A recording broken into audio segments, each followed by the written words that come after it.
comprends-moi bien. Il y a une grande différence entre la patience et la nonchalance.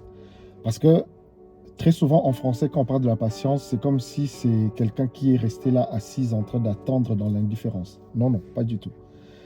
Le mot d'origine grecque, hypomone, veut dire clairement quelqu'un qui attend recevoir quelque chose, quelqu'un qui est prêt à recevoir quelque chose.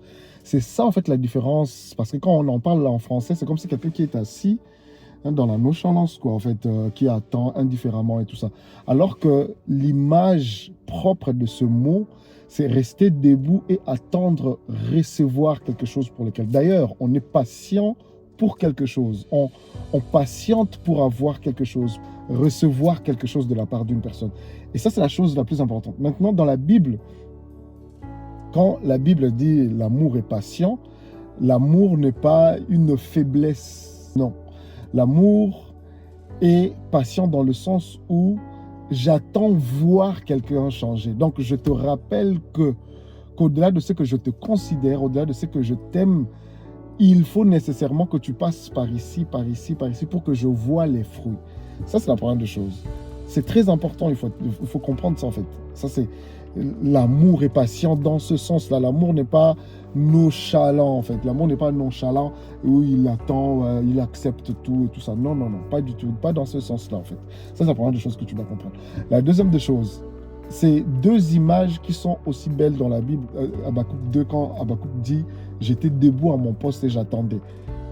Il était patient, il n'était pas pressé, il n'était pas en train de mettre la pression à Dieu, mais il savait qu'il devait recevoir quelque chose de la part de Dieu. Il était debout, en train d'attendre que Dieu lui donne, que Dieu lui parle, que Dieu l'exauce. Ça, c'est la chose la plus importante à avoir dans la patience. En fait, quand Dieu t'a dit quelque chose, quand Dieu t'a promis quelque chose, au-delà de ce que tu dois être patient, cela ne veut pas dire que tu dois rentrer dans tout et n'importe quoi. Je ne sais pas si tu vois ça. Tu ne dois pas rentrer dans tout et n'importe quoi. Non, tu dois avoir une attitude bien précise d'une personne qui attend quelque chose de la part de Dieu. Ça, c'est très important dans la patience, en fait. Et la deuxième image que je voulais te donner, c'est Daniel à qui Gabriel vient et lui dit « Dès le premier jour où tu t'es levé pour prier, Dieu m'avait envoyé parce qu'il avait exaucé ta prière. Mais les princes de Perse m'ont empêché d'arriver. » Et très souvent, tu attends, tu ne reçois pas.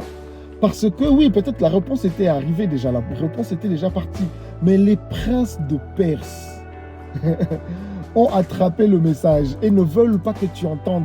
Parce qu'il y a des difficultés, il y a des problèmes, il y a des situations qui te mettent dans la distraction. Voilà le mot en fait. Daniel, sa position a fait que l'ange Michael soit dépêché pour venir libérer Gabriel pour écouter le message. Pourquoi? Parce que Daniel n'a pas arrêté de prier. Depuis le premier jour, il avait continué jusqu'au 21e jour. Ce n'est pas une doctrine comme on le dit, mais c'est une attitude qui te donne de rester dans la présence de Dieu continuellement tant que tu n'as pas reçu. Quand tu reçois quelque chose de la part, tant que tu n'as pas encore reçu quelque chose de la part de Dieu, tu dois garder, tu dois manifester de la patience. Ça, c'est très important.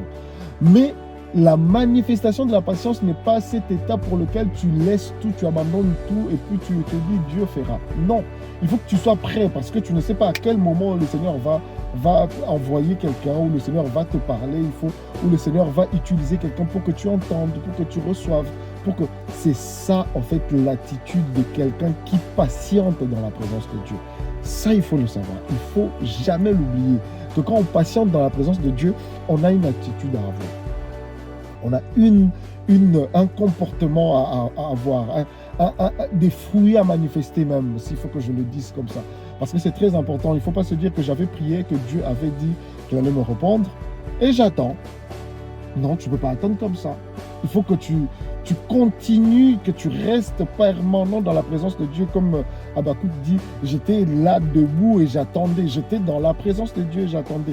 Et Daniel aussi était toujours dans la présence de Dieu et attendait que Dieu réponde. Si tu veux, un jour on parlera de cette histoire de prince de Perse. Parce qu'on a beaucoup de princes de Perse dans nos vies qui nous empêchent de recevoir, de rentrer pleinement dans la chose que Dieu nous a envoyée. Mais les princes de Perse ne peuvent nous vaincre tant que nous allons continuer à rester, à garder cette attitude pour laquelle le Seigneur se plaît de nous voir prêts à recevoir la chose qu'il nous a promis. Tu as compris, non?